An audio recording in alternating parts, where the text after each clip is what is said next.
Chapter 16.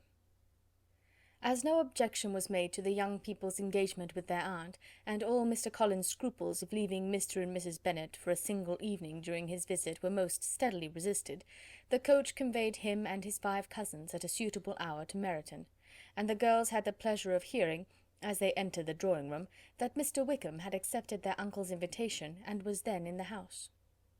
When this information was given, and they had all taken their seats, Mr. Collins was at leisure to look around him and admire, and he was so much struck with the size and furniture of the apartment, that he declared he might almost have supposed himself in the small summer breakfast parlour at Rosings, a comparison that did not at first convey much gratification, but when Mrs. Phillips understood from him what Rosings was, and who was its proprietor, when she had listened to the description of only one of Lady Catherine's drawing-rooms, and found that the chimney-piece alone had cost £800, she felt all the force of the compliment, and would hardly have resented a comparison with the housekeeper's room. In describing to her all the grandeur of Lady Catherine and her mansion, with occasional digressions in praise of his own humble abode, and the improvements it was receiving, he was happily employed until the gentlemen joined them, and he found in Mrs. Phillips a very attentive listener, whose opinion of his consequence increased with what she heard, and who was resolving to retail it all among her neighbours as soon as she could. To the girls, who could not listen to their cousin, and who had nothing to do but to wish for an instrument, and examine their own indifferent imitations of china on the mantelpiece, the interval of waiting appeared very long. It was over at last, however. The gentlemen did approach, and when Mr. Wickham walked into the room, Elizabeth felt that she had neither been seeing him before, nor thinking of him since, with the smallest degree of unreasonable admiration.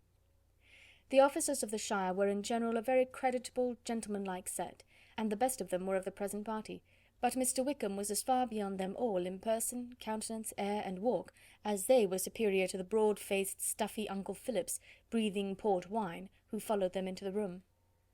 Mr. Wickham was the happy man towards whom almost every female eye was turned, and Elizabeth was the happy woman by whom he finally seated himself, and the agreeable manner in which he immediately fell into conversation, though it was only on its being a wet night, made her feel that the commonest, dullest, most threadbare topic might be rendered interesting by the skill of the speaker. With such rivals for the notice of the fair as Mr. Wickham and the officers, Mr. Collins seemed to sink into insignificance. To the young ladies he certainly was nothing, but he had still at intervals a kind listener in Mrs. Phillips, and was by her watchfulness most abundantly supplied with coffee and muffin. When the card tables were placed, he had the opportunity of obliging her in turn by sitting down to whist. "I know little of the game at present," said he, "but I shall be glad to improve myself, for in my situation in life—" Mrs. Phillips was very glad for his compliance, but could not wait for his reason.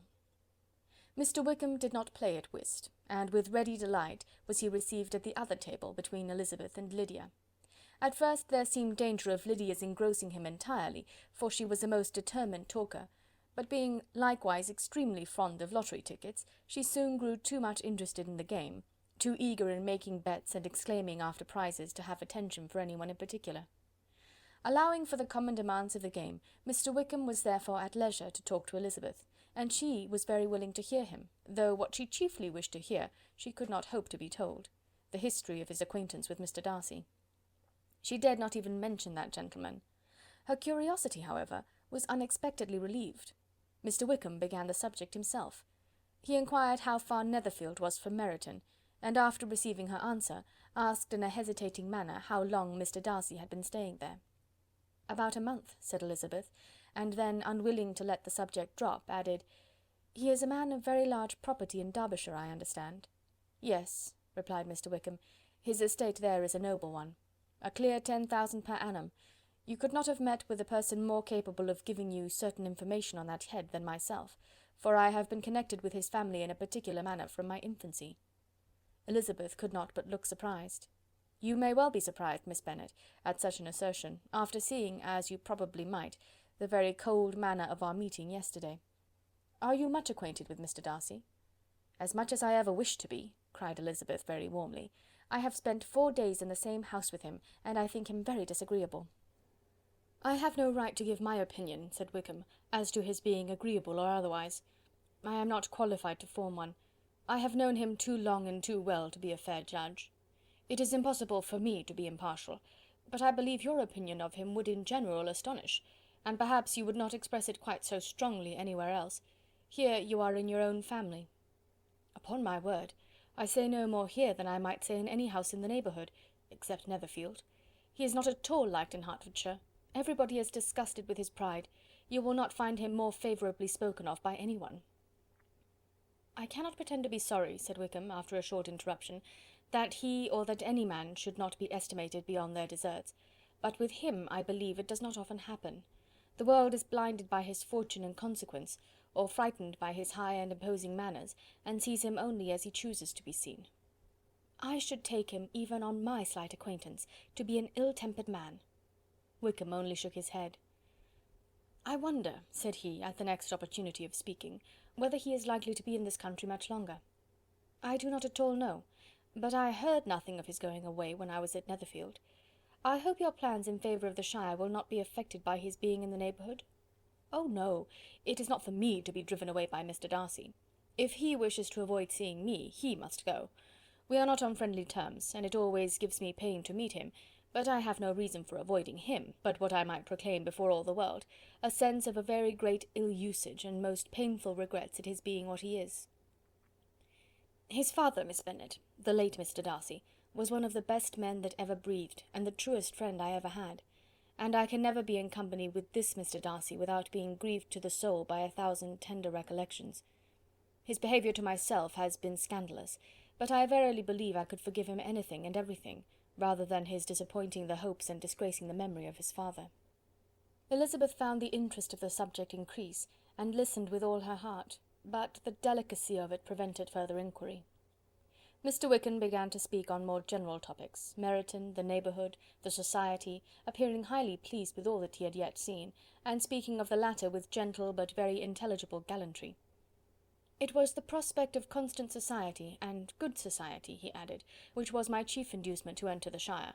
I knew it to be a most respectable, agreeable corps, and my friend Denny tempted me further by his account of their present quarters, and the very great attentions and excellent acquaintances Meryton had procured them. Society, I own, is necessary to me. I have been a disappointed man, and my spirits will not bear solitude. I must have employment and society. A military life is not what I was intended for, but circumstances have now made it eligible. The Church ought to have been my profession. I was brought up for the Church, and I should at this time have been in possession of a most valuable living, had it pleased the gentleman we were speaking of just now." "Indeed?" "Yes. The late Mr. Darcy bequeathed me the next presentation of the best living in his gift.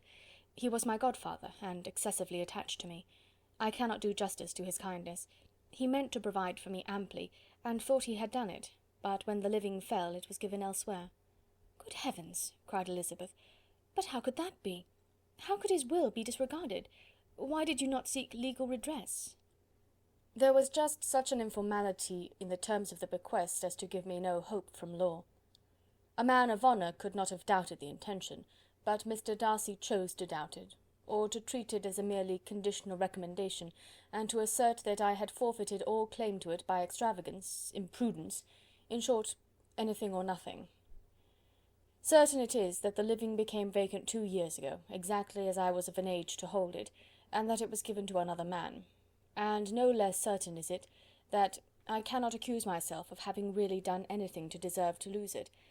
I have a warm, unguarded temper, and I may have spoken my opinion of him and to him too freely. I can recall nothing worse, but the fact is that we are very different sort of men, and that he hates me." "This is quite shocking. He deserves to be publicly disgraced." "Some time or other he will be, but it shall not be by me. Till I can forget his father, I can never defy or expose him." Elizabeth honoured him for such feelings, and thought him handsomer than ever as he expressed them. "But what," said she after a pause, "can have been his motive? What can have induced him to behave so cruelly?" "A thorough determined dislike of me, a dislike which I cannot but attribute in some measure to jealousy. Had the late Mr. Darcy liked me less, his son might have borne with me better, but his father's uncommon attachment to me irritated him, I believe, very early in life. He had not a temper to bear the sort of competition in which we stood, the sort of preference which was often given to me." "I had not thought Mr. Darcy so bad as this, though I have never liked him. I had not thought so very ill of him. I had supposed him to be despising his fellow creatures in general, but did not suspect him of descending to such malicious revenge, such injustice, such inhumanity as this." After a few minutes' reflection, however, she continued, "I do remember his boasting one day at Netherfield of the implacability of his resentments, of his having an unforgiving temper. His disposition must be dreadful." "I will not trust myself on the subject," replied Wickham. "I can hardly be just to him." Elizabeth was again deep in thought, and after a time exclaimed, "To treat in such a manner the godson, the friend, the favourite of his father!" She could have added, "a young man too, like you, whose very countenance may vouch for your being amiable," but she contented herself with, "and one too, who had probably been his companion from childhood, connected together, as I think you said, in the closest manner. We were born in the same parish, within the same park. The greatest part of our youth was passed together, inmates of the same house, sharing the same amusements, objects of the same parental care. My father began life in the profession which your uncle, Mr. Phillips, appears to do so much credit to, but he gave up everything to be of use to the late Mr. Darcy, and devoted all his time to the care of the Pemberley property. He was most highly esteemed by Mr. Darcy, a most intimate confidential friend.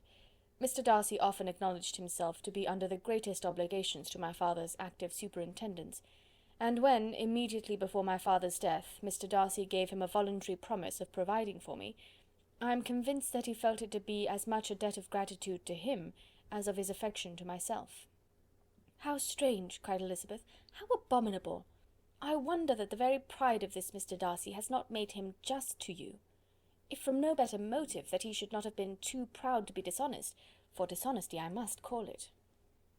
"It is wonderful," replied Wickham, "for almost all his actions may be traced to pride, and pride had often been his best friend. It has connected him nearer with virtue than with any other feeling. But we are none of us consistent, and in his behaviour to me there were stronger impulses even than pride." "Can such abominable pride as his have ever done him good?" "Yes. It has often led him to be liberal and generous, to give his money freely, to display hospitality, to assist his tenants and relieve the poor. Family pride and filial pride, for he is very proud of what his father was, have done this. Not to appear to disgrace his family, to degenerate from the popular qualities, or lose the influence of the Pemberley house, is a powerful motive. He has also brotherly pride, which with some brotherly affection makes him a very kind and careful guardian of his sister, and you will hear him generally cried up as the most attentive and best of brothers." "What sort of girl is Miss Darcy?" He shook his head. "I wish I could call her amiable. It gives me pain to speak ill of a Darcy, but she is too much like her brother, very, very proud. As a child she was affectionate and pleasing, and extremely fond of me, and I have devoted hours and hours to her amusement, but she is nothing to me now. She is a handsome girl, about 15 or 16, and, I understand, highly accomplished. Since her father's death, her home has been London, where a lady lives with her, and superintends her education." After many pauses, and many trials of other subjects, Elizabeth could not help reverting once more to the first, and saying, "I am astonished at his intimacy with Mr. Bingley. How can Mr. Bingley, who seems good humour itself, and is, I really believe, truly amiable, be in friendship with such a man? How can they suit each other? Do you know Mr. Bingley?" "Not at all." "He is a sweet-tempered, amiable, charming man. He cannot know what Mr. Darcy is." "Probably not, but Mr. Darcy can please where he chooses. He does not want abilities. He can be a conversible companion if he thinks it worth his while. Among those who are at all his equals in consequence, he is a very different man from what he is to the less prosperous. His pride never deserts him, but with the rich he is liberal-minded, just, sincere, rational, honourable, and perhaps agreeable, allowing something for fortune and figure." The whist party soon afterwards breaking up, the players gathered round the other table, and Mr. Collins took his station between his cousin Elizabeth and Mrs. Phillips. The usual inquiries as to his success were made by the latter. It had not been very great. He had lost every point, but when Mrs. Phillips began to express her concern thereupon, he assured her with much earnest gravity that it was not of the least importance, that he considered the money as a mere trifle, and begged that she would not make herself uneasy. "I know very well, madam," said he, "that when persons sit down to a card table they must take their chances of these things, and happily I am not in such circumstances as to make 5 shillings any object.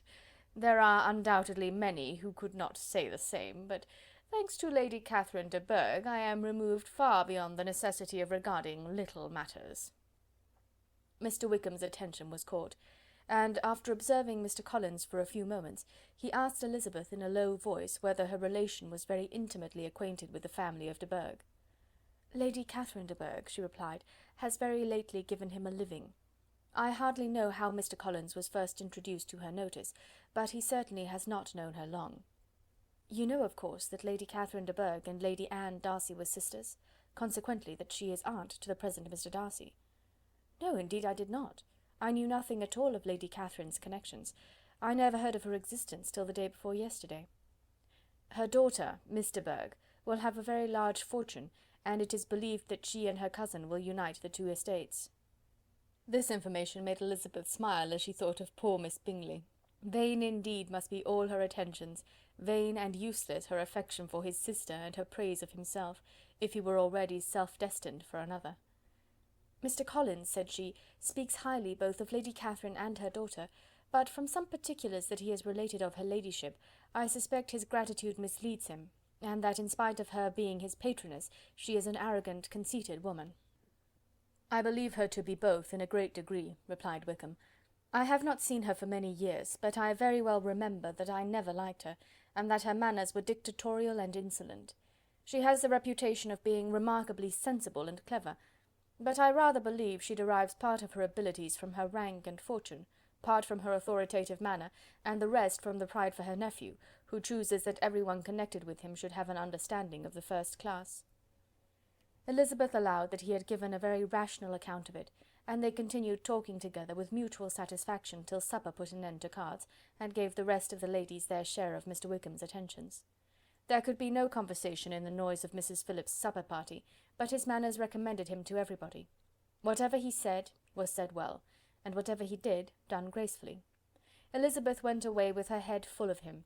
She could think of nothing but of Mr. Wickham, and of what he had told her, all the way home, but there was not time for her even to mention his name as they went, for neither Lydia nor Mr. Collins were once silent.